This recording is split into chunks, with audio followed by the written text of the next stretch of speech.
So I'm just going to do a quick note for the team so they know what's going on, and then I'll do a countdown and then we'll get started. Okay. All right. Brilliant. Okay, squad, we are rocking on with the Beyond Success episode. We'll get all of the links and all of the things hereafter, but let's dive into it. Hello and welcome to another episode of the Beyond Success podcast. I'm excited to introduce someone new to the podcast to you guys. He's doing not just awesome entrepreneurial things, but also some fantabulous philanthropic things with his beloved wife. I can't wait to hear more about that and share him with you. Without further ado, I'm going to stop talking. I'm going to let him come in with that sultry tone of a voice of his. Blaine, how you doing today? Dan, I am doing great. I could not be doing better. Awesome Good sauce. morning from beautiful downtown Los Angeles, high atop the Beverly Hilton Hotel. What? Did you say Beverly Hilton? Well, I'm just a euphemism. We're not. Oh, okay. I was going to say. Yeah. No, I was going to say my sister used to work. I've spent a lot of time there, but yeah. No, I was saying my sister used to work for Hilton, so I've been a very loyal Hilton human for about 10 years. I always go to look there first. I said, "Oh, it's one I need to try." I was going to ask for your recommendations, but we'll move on back to the podcast and you sharing a little bit more about who you are, what it is you do in the world, other than just being badass, and yeah, let's go from there. Well, what I do in the world, that's I do more than take up space. I'll just start with that. Good place to start. I'd like to think I'm having some sort of an impact in a positive and generative way. Basically, I work in business. I've founded a consultancy, leadership consultancy, back in 1987. And we've had a pretty good run. We had offices at one point in time before the pandemic, had offices in 4 countries, and nice. We were doing a lot of really good work. I worked with some of the largest companies in the world, as well as startups. And the last couple of years, I've just kind of retrenched and relooked at just how we want to go to market. And is there any tweaking and tuning that we could do that would make what we're doing more impactful? And yeah, if it's not about impact, it's not worth doing. So agree with you on that point. That's where I'm at, and I'm having a lot of fun. Yeah, that's the other thing about impact. If you're really having impact, it's usually fun. I want to touch on something that kind of arises for me, given the breadth and depth of experience that you've got in business, not just in one country, but in multiple countries, because a lot of people didn't make it through the choices that were made in the face of the pandemic. I don't like to blame the pandemic for the challenges that we've seen economically and that we're continuing to see with inflation and stuff like that, because I think when we don't own our role in something, it challenges us to be able to not make the same choices in the future. And I've got a little bit of an economics background. It's something that I majored in. I didn't finish my degree. I left and went into business, but you don't really need a fully fledged economic degree to understand the basic principles that were kind of basic principles that were crapped on with some of the choices that were made. 87, there's been a few bumps in the economies around the world since then, not all of them that were necessarily singularly choice made. What would you say to someone who's looking at this and thinking, everything's gone to pants, I'm never going to be able to come back from this, as a consultant, as someone who's supported businesses all over the world and has seen a little bit more business life than some of us? What's some of the things you'd share with us? Oh boy, where do we begin with that one, Dan? Let's see. I've got an economics background as well, and they call it the dismal science for a reason.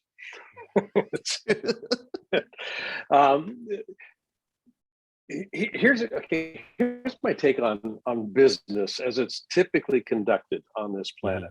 First of all, it's toxic. It's toxic. It's toxic. It's toxic to the human spirit, and it's toxic to the yes, it is, and it's toxic to the planet as a whole for the most part. Now, there are obviously exceptions. I mean, there are some businesses that are really doing some incredible things, and they're doing them in a way that's really healthy and generative. But for the most part, business doesn't operate the way that business is intended or was intended to operate. If I go all the way back to 1776, when Adam Smith wrote The Wealth of Nations, which was actually the first written down treatise about what an economic model could look like. And The Wealth of Nations, that's the abbreviated title for it, as an economic model. Yeah, it really is a great book. We got off the rails very quickly on this one, because what he predicated and what he postulated was that if business does business in this way, and that in this way was a collaborative, cooperative process. His whole theory of the enlightened hands of commerce recognize that we're in this together. It's a system, it's a larger whole. And if I'm taking care of you as my trading partner, you will take care of me as a trading partner, because your winning is absolutely ecumenically part and parcel of my success. If you're not succeeding, I won't have a partner to trade with. So I want your best interest to be part of my concern. That's the enlightened self-hands of commerce. So we got away pretty quickly from that notion of enlightened self-interest to what, literally Ayn Rand talked about, and she described it as rational self-interest. What's in it for me? And that's where things got really screwy really quickly.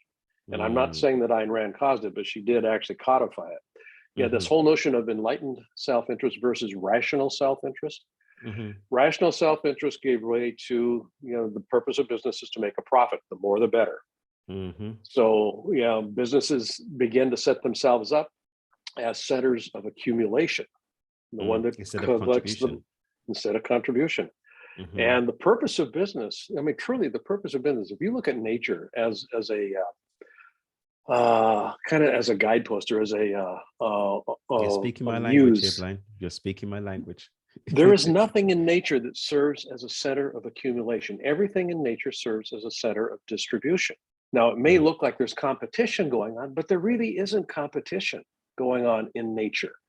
There is simply the allocation of resources in the most just and fair ways.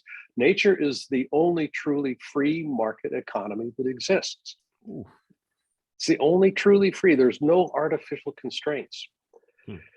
Now, you look at it in the short-term window, and this is where time gets to be a real interesting conversation about the economic development, but you look in a short-term time frame, and it can look like competition's in place, but nature is abundant, and abundance is the absolute antithesis of competition. Competition is rooted in scarcity.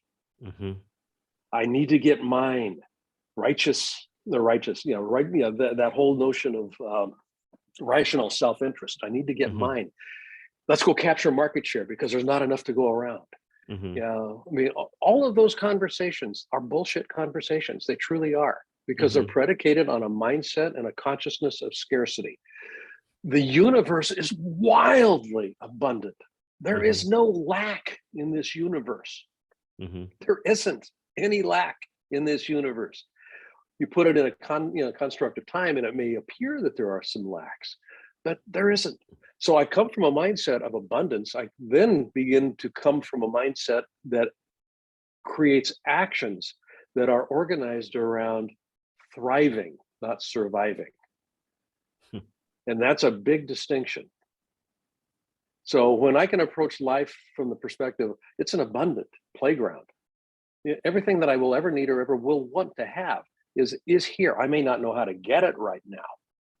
And this is where things went off the rail in the last 2 years. I think people got so steeped in this is the way it's supposed to be. Let's get back to normal. Well, what's normal? Normal is just not.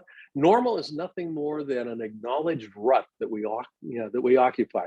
Everybody knows the constraints. Everybody knows the game. A rut is nothing more than a coffin with the ends kicked out. That's what a rut is. And a lot of businesses found themselves in coffins because they weren't able to be creative. They weren't able to be bring ingenuity into what they were doing. And this isn't about blaming anybody with anything. It's the function of an existing mindset that doesn't get examined. And when you start examining that mindset, you start to say, wait a minute, there might be a different way of looking. in January of 2020, Mhm. 2020, yeah, January 2020, when the pandemic came on, yeah, in Mhm. February, March. Mhm. By March, 97% of my entire book of business disappeared. Wow. 97%. And we were doing multi-millions of dollars worth of business. And because most of my business was overseas. A lot of the work we did was overseas. So we sat back on our haunches and for a moment went, wow, that hurt. Just a little bit. Just a little bit. And then we started playing with it. I mean, and we literally started playing with it. Well, what does this make possible for us that we never thought we could do, be, or have?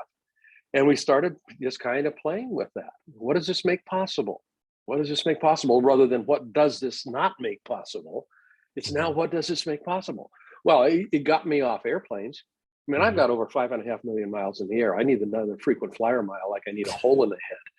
So it was kind of like, how can I structure this business so that I'm not traveling so much? Well, about that time, Zoom appeared and all. So we started just getting fanciful. We started getting playful. We started just looking at things. I wrote 2 books during that period. I had free time, and that, these were things that were in the back of my mind. So I ended up, creating a couple of different programs. We had never done digital. We'd never done virtual before. So we started playing with, how do we do this? And we've been having a ball. Now, have we recovered, the full revenue structure? Nah, who cares? Yeah, it'll get to where it's supposed to be when it needs to get there. Right now, we can handle payroll. We can, we didn't let go of anybody. I mean, everybody kind of collaborated and got together, but we got creative, we got playful. We were interested in thriving, not surviving. And that's a big distinction economically. When people in businesses are looking at surviving, and I'm not saying you don't have to do stuff, but almost everything is organized around cost cutting, around cost controls, around reducing. That's all contractive.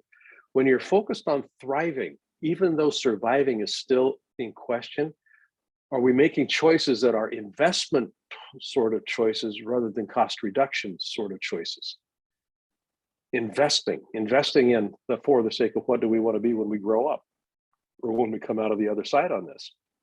That question of, is this a cost or is this an investment? I want to go towards the investment side because there's always a return on the investment. That's the idea of investing. There's never a return on cost. Cost just gets sunk. It's gone. Yeah.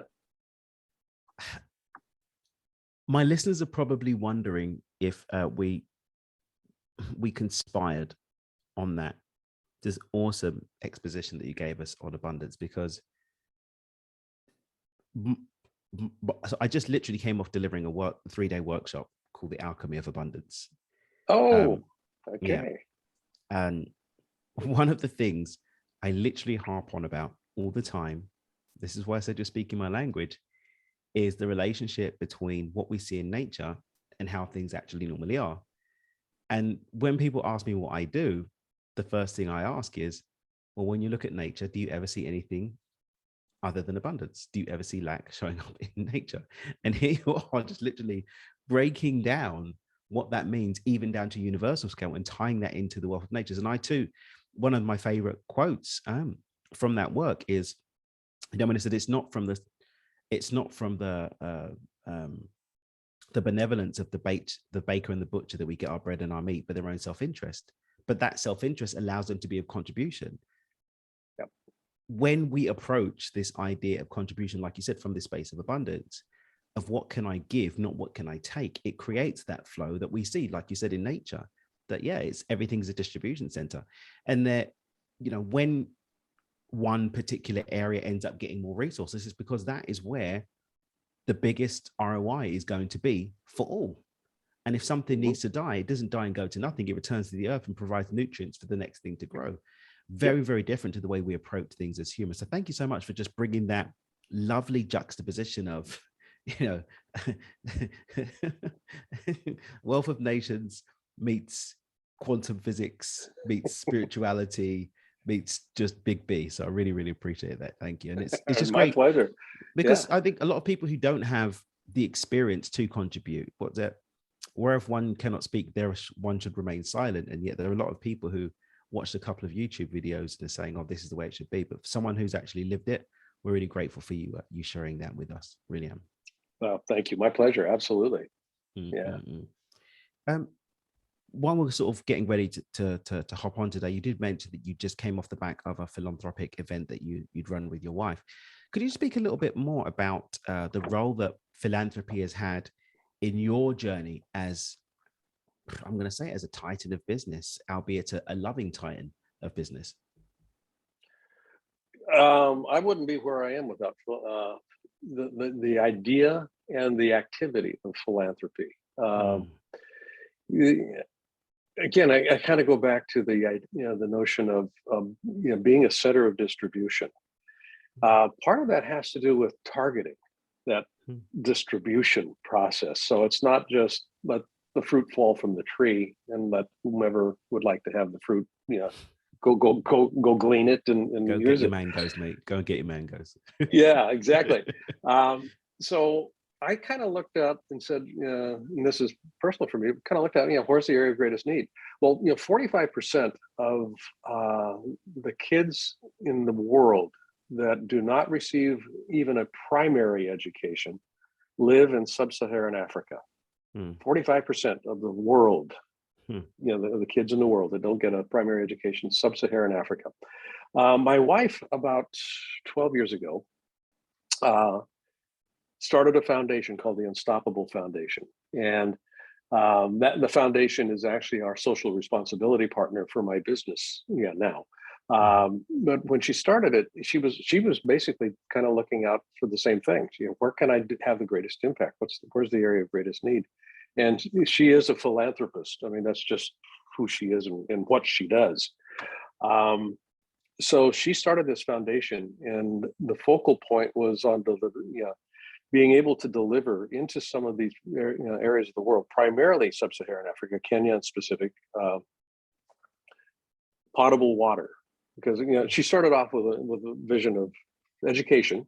So let's go build some schoolhouses. Well, real quickly, we found out that building schoolhouses is a fool's errand. I mean, it truly is, unless you have some other infrastructure pieces in place. Because you can build a schoolhouse, but if the kids don't have water, if they don't have food, if they don't have healthcare, they're malnourished, they're busy going back and forth to the rivers 7 hours a day getting water for the family, and they're sick. So they don't show up to school. And the buildings of these new schoolhouses become abandoned after 2 or 3 years, and then they become warehouses or they just become disused. So just building a schoolhouse wasn't enough. We started looking at it from a systemic perspective, or she did, and said, okay, what needs to be in place? If education is the endpoint, what needs to be in place in order to facilitate that? Well, we need to have access to potable water. Yeah, we need to have access to ongoing healthcare and available healthcare. We need to have access to nutritious food. We have to have access to economic development so we can change the mindset of subsistence and have it become more exactly. And then we actually need to have the education piece, which is obviously the schoolhouse components and the infrastructure brings it all together. Yeah. So her foundation, the Unstoppable Foundation is what it's called. Love the name. Actually brings in yes, I do too. It's lovely. It brings in these 5 pillars into these areas, and we partner with on the ground partners. We have a couple of on the ground partners in these areas that we have transparency with, so we can actually see where the funds are going, how they're being utilized, and there's we've got tons of reporting that comes off of this. But we're able to bring in, we're touching over 100,000 people daily right now with the work that she's doing. And we just, you mentioned, we were on a fundraising, we had a fundraising event this last week, and the largest community that we've ever worked with at one time is a 6,000 person community on the coast of Kenya that is one of the most impoverished areas in Kenya today. And by definition, then it becomes one of the most impoverished areas in the Horn of Africa, in the world. So we're able to work with 6,000 community members, impacting them over, and we'll be there for about 5 years, bringing these pillars in, so that when everything is said and done, we walk away and say we, and they can continue. And they continue. It's sustainable.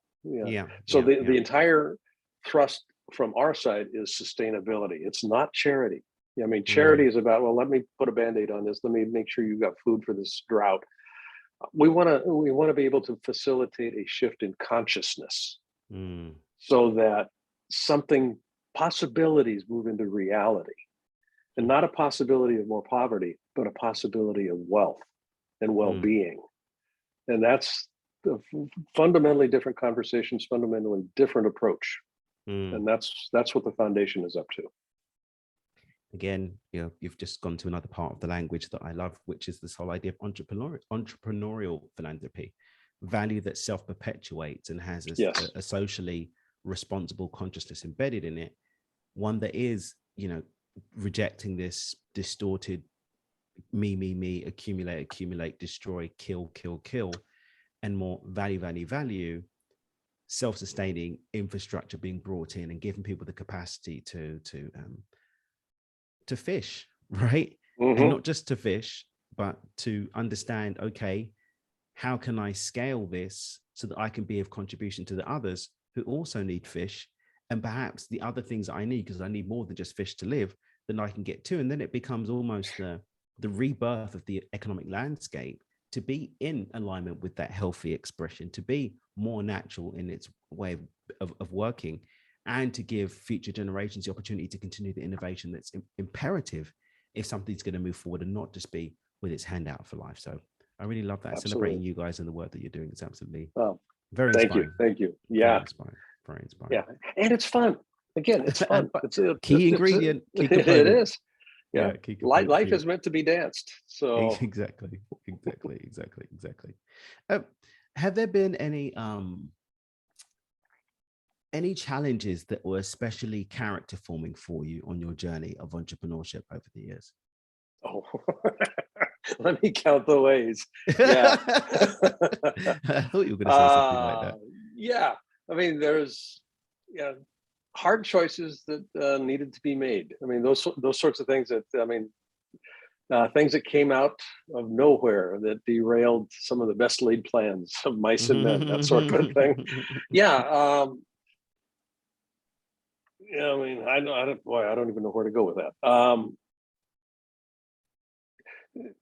Again, I mean, over 90% of our book of business originally was overseas, primarily Europe and Asia, which meant that we were doing a lot of work in languages that we didn't speak, with cultures that we weren't familiar with. And so for me, one of the things, I got a Japanese partner. They've been a partner of mine for almost 37, 38 years now. Wow. And about 5 years into the relationship, we had this major explosion, this major thing. And I didn't know what I had done. But my interpreter, and she's been with me forever. She knows my partner very well. She works with them as well. She said, "Here's what's going to happen."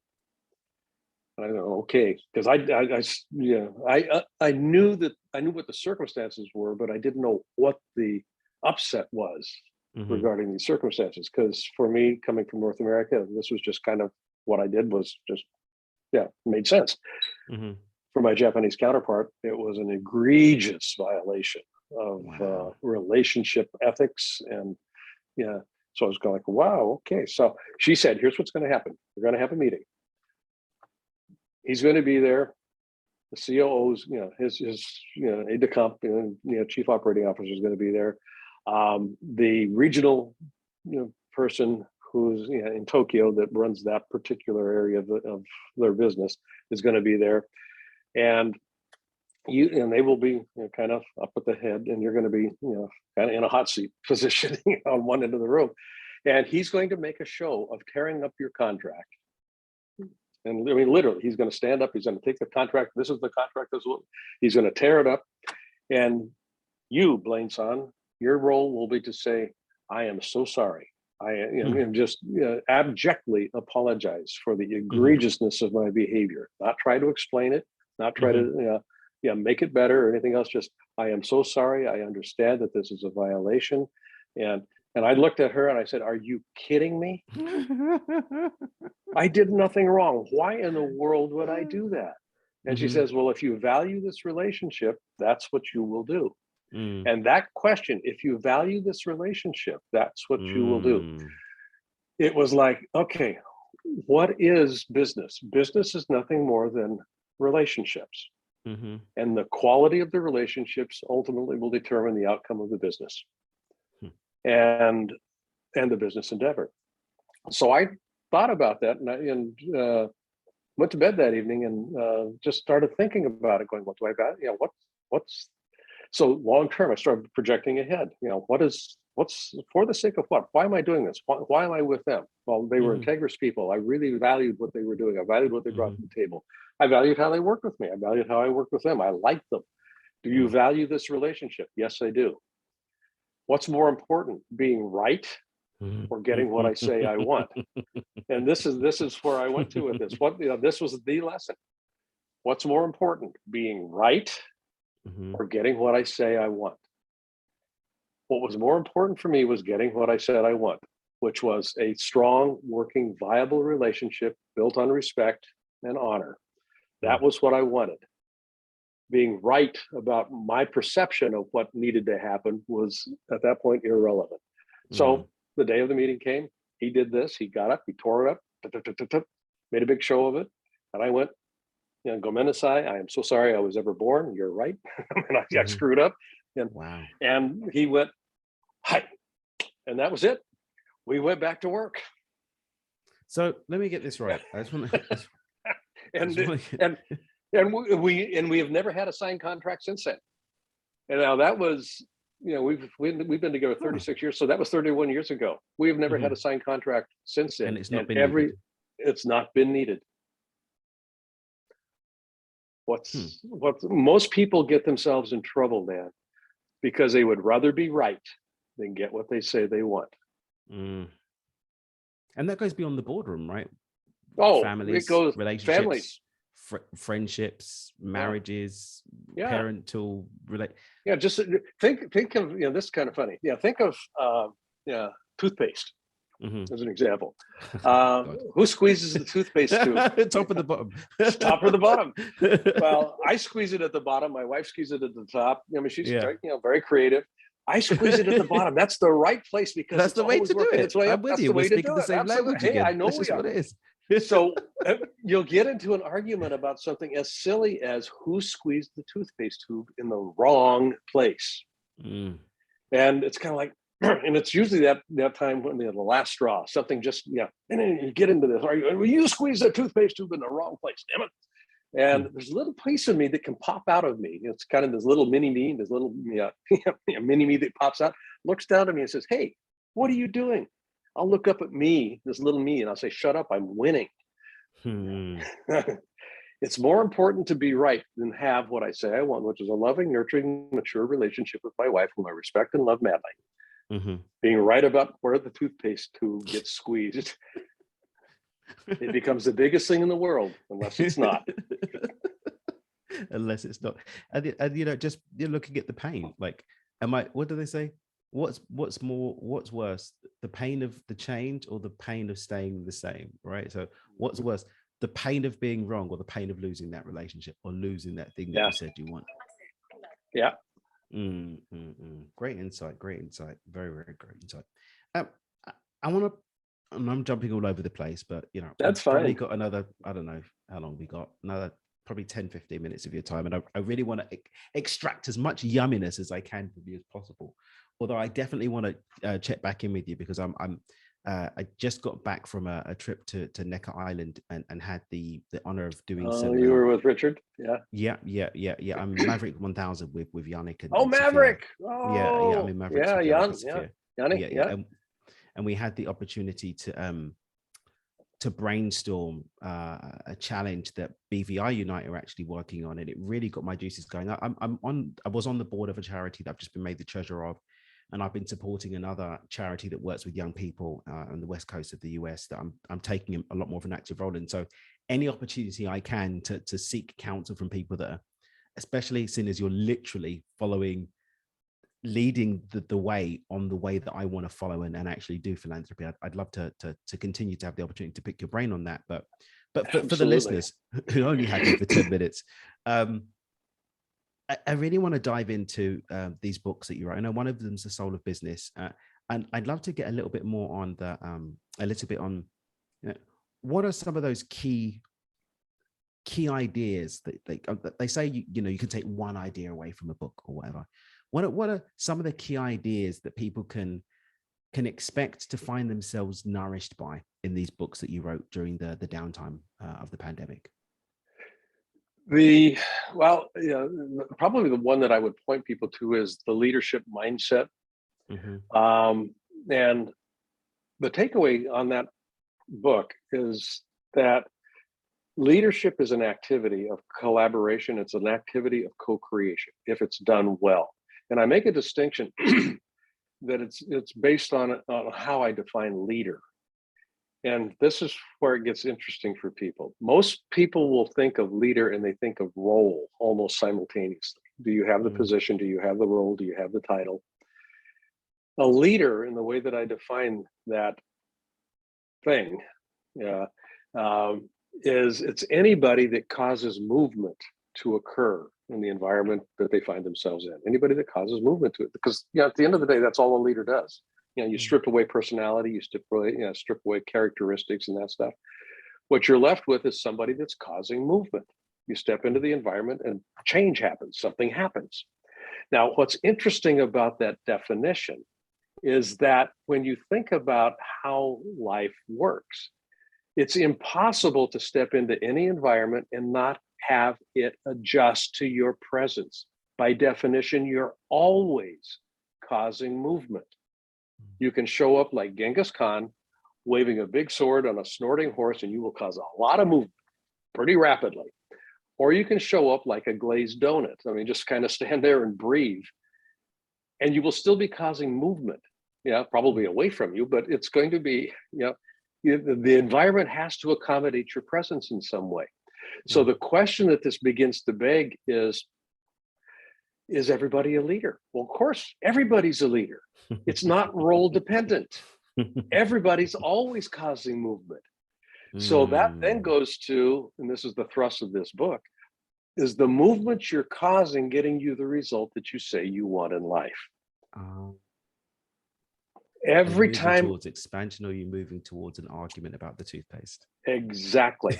So you enter an environment, whether it's you wake up in the morning and you enter your kitchen, that's an environment. You've got the kids there. Are you causing movement that fosters what it is that you say you want as a husband, wife, father, mother, sibling, whatever it might be? Are you causing movement that works in that direction? If you are, congratulations. Most people don't know the direction that they send the environment moving into. They just kind of show up, and all of a sudden they've got all this movement happening, which is why a lot of people experience this cacophony and chaos in their life. It's kind of like, well, things don't seem to be working because you're not conscious of the movement that you're causing by your presence. So that moves us into the conversation then of, what is that movement about? Well, it's about leadership. Leadership is the activity of co-creating coordinated movement in a system that produces the actions that you need to get the results that you say you want. Two pieces: co-creation, coordinated movement. Now, the default for most people when they think of leadership is command and control. I mean, this is what we grew up with: command and control, directives. Do what I say, I'm the boss, that sort of thing. I can get anybody to do anything if I've got a big enough pot of money or a big enough stick, but that's short term. Okay? And it basically comes into play with people feeling, this is an emotional state, they feel as if they have to comply. And compliance is a non-starter if I'm trying to build a business, if I'm trying to build a healthy family, if I'm trying to build a healthy society. When compliance is the mechanism of governance, you're dead in the water. You're dead in the water because you have to keep coming back with a bigger stick or more money. And not to cut you there, but I just want to quickly just jump on something that just bubbled up for me. And it's this this feeling, this compulsion that people have to comply, it feels like it comes from a place of lack, right? Oh, but I need the job, or I need to listen to what they say. I need to do this. I was listening to someone had shared the other day about, a sad situation of a very wealthy family who were sexually assaulting some of their staff. And the staff were terrified at the prospect of being on the wrong side of said humans, or losing their job and not having the means to and so they ended up, in a really dark situation where they're being physically abused. And yet that compliance was happening from a space of lack, and not realizing that there is an abundance of opportunities that are potentially out there for them, that mean they don't have to be subject to that treatment, right? Absolutely. Yeah. And that's where the other part of that definition comes into play, the co-creation piece. Co-creation implies connection. I'm actually connected with you. And because I'm connected, I actually care about your well-being, your welfare, and your dreams, what it is that you'd like to see happening. And in the background there, you can see my wife walking into the frame. Okay.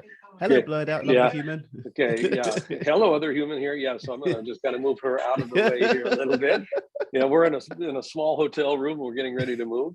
But this idea of co-creation, if I can, co-creation by definition is ownership transference. My idea now becomes your idea. Okay, and it becomes your idea because you can see value in it for you in a very uniquely you sort of way. What's in it for me that's important to me? What do I get to have, do, or be that I wouldn't get to have, do, or be if this thing didn't happen? So I get that not by directive, I get that by question. Why is this important to you? For the sake of what would this be useful for you? I mean, those sorts of things. Those sorts of questions provide a way for a leader to actually connect with their people in a human way. Then you can go to coordinated movement, which is not compliance-based. Now it's inspirationally motivated. They're inspired by something they care about. And you're going to step on toes. This is why you want to pay attention to this co-creation, because if you've got ownership, people will not, it's kind of like, well, if only they would. Well, if only they would is a victim position to take. If only they would be different. All of a sudden they have the power to right the ship here. Co-creation, how can we together collaborate to make sure that our toes are being taken care of here as we do this dance? There's a co-creative piece here that comes into play that says, basically it says, I want to do this, as opposed to I have to do this. I want to do this because I care about it.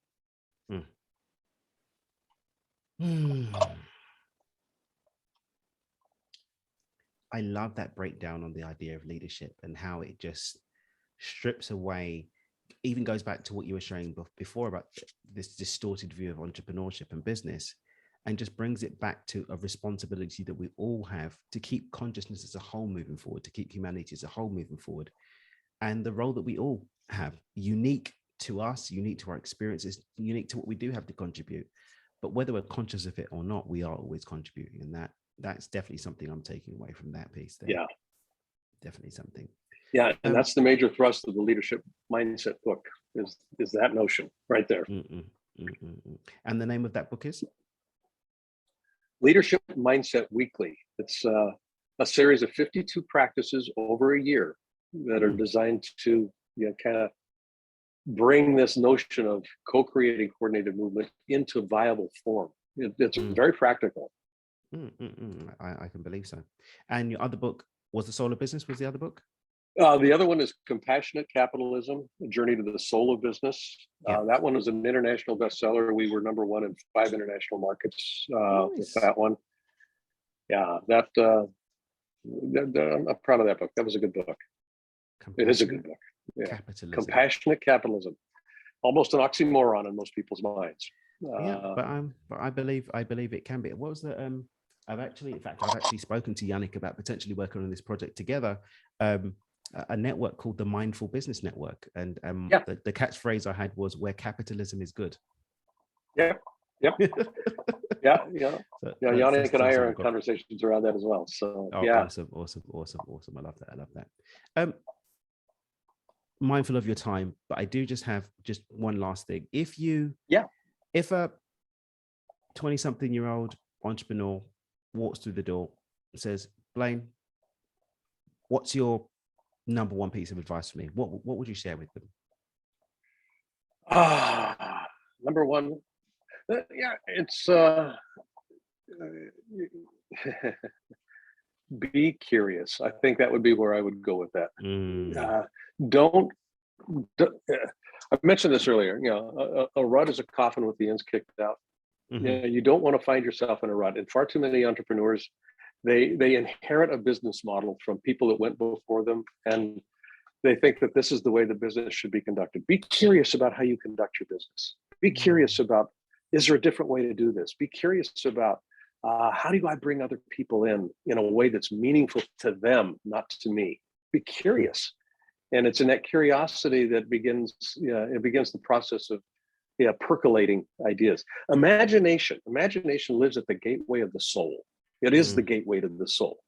So imagination, in the way that I work with it from a leadership perspective, it is inquiry. It's curiosity in action. Imagination is curiosity in action. So that would be the, entrepreneurs that are curious. That's kind of, what's under here. How can this be better? How can I do this better? What's a tweak that I hadn't mm, thought of? And how do I get my people to bring ideas, that I would never think of, because they're so much closer to the work than I am? mm. That kind of stuff. Awesome. Curiosity. Curiosity is a superpower. Indeed it is. Well, so thank you so much for this time. Thank you for this app. For me personally, I'm going to be, I'm going to bring it to me. Thank you so much that I get to see someone who is out there in the world doing some awesome things that I aspire to do, who's showing me that I'm not so crazy with the way I've been thinking about these things. And maybe, just maybe, there's something to it. I'm going to continue to explore that with wink, wink, curiosity and gratitude. Good. Thank you. Listeners, Blaine's broke down a lot of things here. I want you to come back to this episode. I want you to come back with a pen. I want you to make some notes, and I want you to go out and grab those books. We're going to pop some links in the show notes. I also would love it if you could share this episode with someone that maybe could gather something from this, someone who maybe was challenged by what's been going on this past couple of years and is looking for another way through, or maybe it's that young person who's starting out their journey. Either way, it would also mean the world to me if you could let us know how we're doing with a rating or review. We do have a lot of them from you, for which I'm grateful, but there are billions of people in the world, and many of whom could do with this approach to business. So until next time, keep dreaming with your eyes open, guys. Remember, you can consciously choose a more abundant, joyful, purpose-driven life. And bye for now.